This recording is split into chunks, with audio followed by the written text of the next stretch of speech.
Hey, what's going on, guys? Devin here with Backcountry Exposure. I've just been here trying to get ready for a overnight trip that I have coming up this weekend, and I thought, man, as I'm preparing and pulling out gear to stuff it into my pack and make sure I've got everything, I thought, why not tell you guys kind of what my process is in my line of thinking of how I prepare for a certain trip. Because when you think about backpacking, sometimes I think that we get this mindset of, okay, well, I just need to get all of the gear for a sleeping bag, a sleeping pad, a pack, a stove, a cook pot, and my clothing and my food, and just head out on the trail. And it's way more complicated than that, and we all know that it's more complicated than that. But sometimes we think, oh, backpacking, it's all the same thing.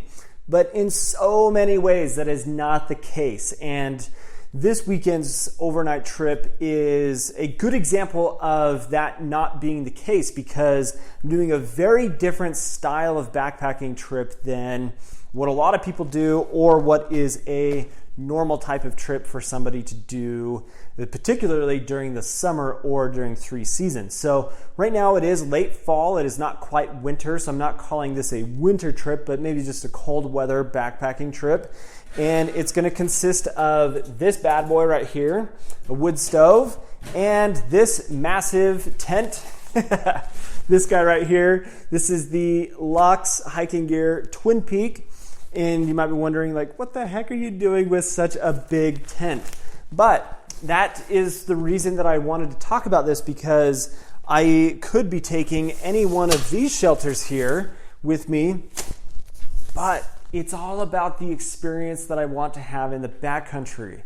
And that's what I want to focus on with today's video, just really quick, because what you want to accomplish and what you want your experience or your goal to be for being out in the backcountry is going to determine what type of gear you take with you.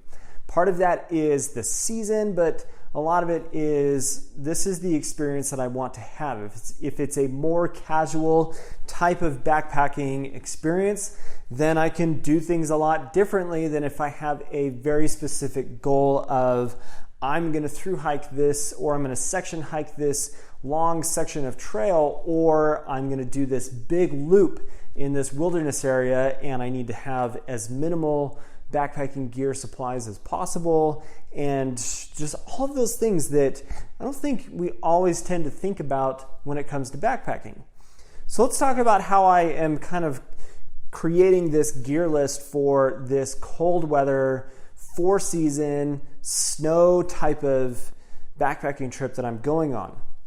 Now, I've got a lot of gear here with me that allows me to have a lot of different choices of what I want to take with me.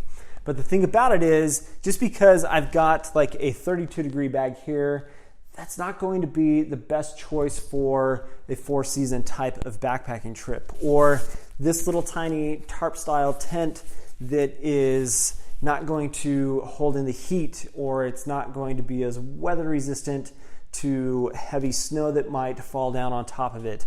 There's a lot of different conditions that go into how you might make a decision on your backpacking gear for the trip that you want to do. So the first step is, what is your goal? What are you trying to accomplish? What experience do you want to get out of this trip? This weekend, this is a casual trip to get together with a bunch of friends and enjoy time out in the snow, in the cold, and just really have something a little bit more casual where I can cook like hearty meals and just enjoy being out there, as opposed to it being a trip to cover a bunch of miles. So because of that, because it is November and it's 4-season, it is going to be cold, I'm going to be carrying a 0-degree quilt. And this is the obvious choice, because it doesn't make sense when I look at the weather report when it says a low of like 12 degrees overnight, potentially even colder than that, for me to take a 32-degree sleeping bag like I've got up here. It doesn't make sense. So I've got to make gear decisions based off of the conditions and the weather that I'm going to be experiencing. So 0-degree UGQ Bandit top quilt. will be going.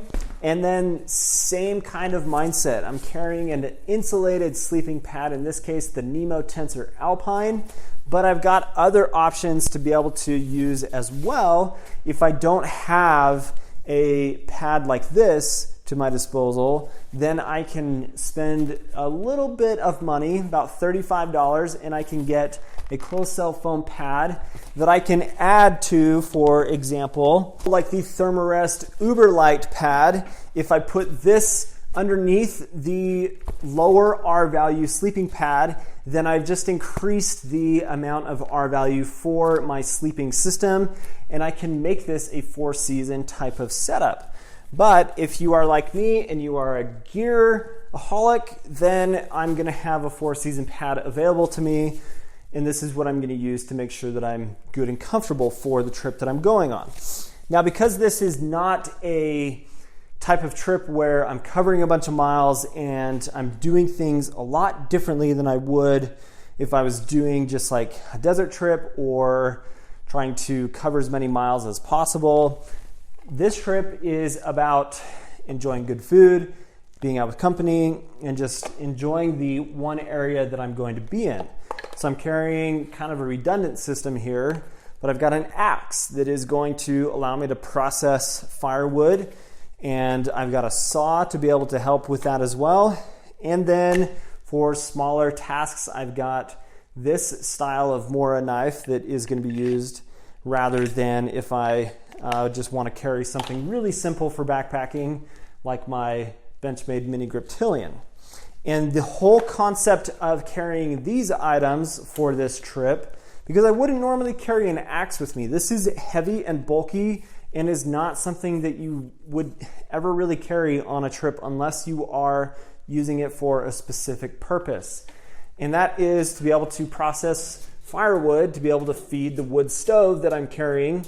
This does break down into much smaller pieces and goes into this little carrying sack, and I slide it down inside of my backpack, and I've got a hot tent. So that is another reason for being out there, is I can enjoy the cold weather in the hot tent, have a wood stove in a very spacious, floorless, 4-season style tent. There's going to be 3 of us sleeping inside of this, and it just makes for a really good experience. Now, the other things that I kind of go through my head about are, does the area require certain very specific gear items for me to be safe on the trail? But also, do I need specific gear items that are going to protect me from the elements? So I'm going to be carrying different types of layers, mostly fleece layers that are going to keep me warm. And if they get wet, they don't, or they are not compromised by the weather as much as if I carry like just one single down jacket like what I've got here. And so this won't be my only layer. I'm going to be carrying a bunch of like fleece layers. And then I'm carrying things like micro spikes to put on my boots as I'm hiking, and then a pair of gaiters that are going to protect my pants, keep them from getting wet and soaked. And also with the crampons, you can rip up your pants sometimes. I've had that happen. And then because I'm cooking differently on this trip, I'm also carrying different cooking gear than I would otherwise. So I'm carrying the Frybake, which is going to allow me to cook some homemade style meals, as opposed to only carrying a little tiny cook pot, which I'm going to carry this as well so that I can put it on top of the stove and boil water. But I'm going to use the wood stove inside the tent as my stove. I'm not carrying a butane canister or anything like that. And then the last thing that is an important part of this whole discussion is the pack that I'm choosing to carry. Now, things get a little bit different because at this point in my backpacking experience and where I'm at with my backpacking career, I guess you could say, I wouldn't normally carry this pack at this point because this is a 50 plus 15 liter pack, the Deuter ACT Zero.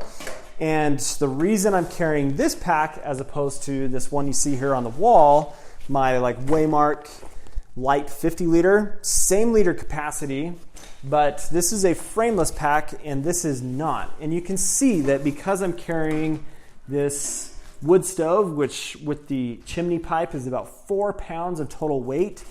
I need something substantial that's going to carry that load on my back. I've got an axe that probably weighs as much as this small tent that I've got here. I mean, they're more or less comparison in weight, and so I need it to be able to carry the weight. And then the tent, the monstrosity of a tent that I'm carrying, which is going to be so awesome, is going to be need to be able to be carried comfortably in the pack that I am using for this trip. So what I really hope you're getting out of this is there's not one size fits all for backpacking gear. It just doesn't work that way because we all do things differently. We all want to have different types of experiences out on the trail. Some of that is forced on us based off of the area that we live. Me in Utah, I feel very lucky, very blessed to have so many options of places to go. So I'm headed into the mountains to do a winter style backpacking trip that is going to use a hot tent. I'm going to do lower mileage, but my backpacking system that you see here would be vastly different if I was doing like a desert trip, for example. I would not be taking the hot tent with the wood stove. It would be probably more focused on achieving more miles and moving camp each day and just really doing kind of a destination type of trip where I want to see different things and cover more mileage.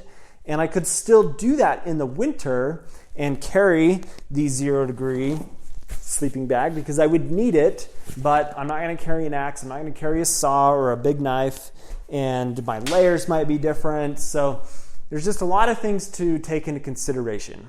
So I hope that helps you guys kind of see how I make plans for trips and how I choose the gear that I'm going to take with me and why I have so many different gear options available, because I want to have different types of experiences in the backcountry, and that's what's important to me. So thanks for watching, guys. Leave any questions that you have down in the comment section below, and if you're not subscribed to the channel, please do subscribe and hit the bell notification to get notified when I post new videos.